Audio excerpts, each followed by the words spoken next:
Loading your customer data into your CDP is only the start of the process.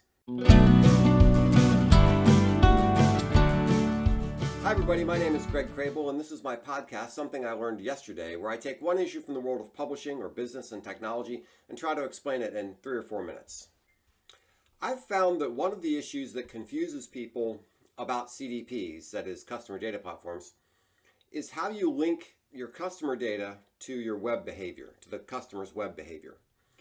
Sometimes there's a perception that if you load all your customer data into your CDP, that means you'll be able to track those customers' behavior on your website.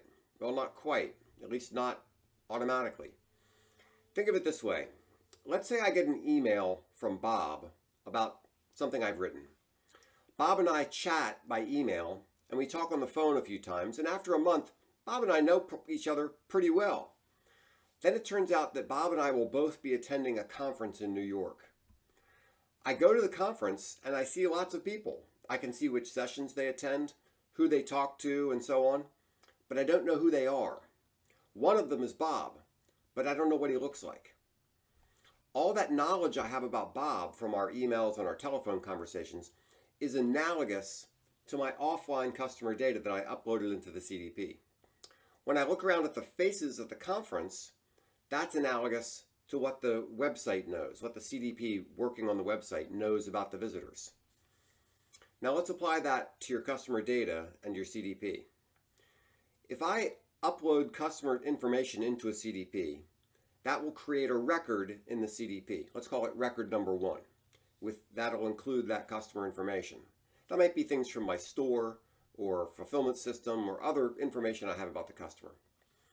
If that very same customer goes to the website, the CDP doesn't know who he is because the web connections are anonymous.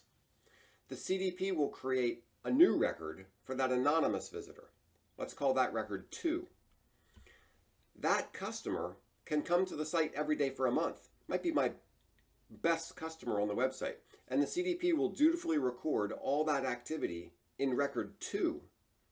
That's the customer's web profile.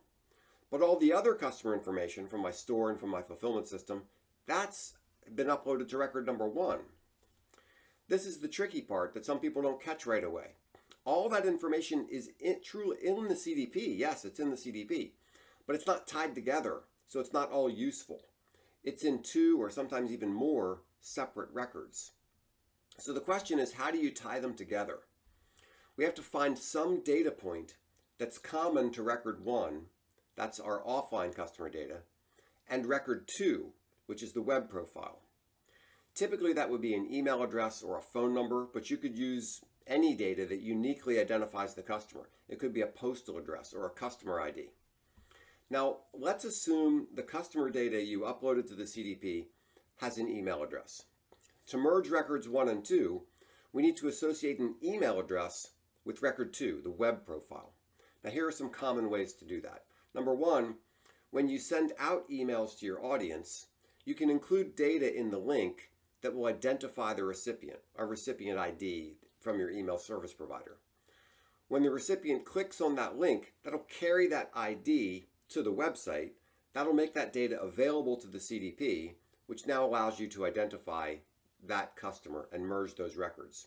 That's not a perfect method because people do forward emails and they do post links on social media, which will confuse things. But it's fairly reliable, and it might be reliable enough for your use cases. Once you have that email address, you can merge the web profile with the customer information you already have from other sources. That's method 1. Method 2, simply ask for the visitor's email address. Ask them to sign up for an e-newsletter or to give you an email address in exchange for a white paper or some other benefit.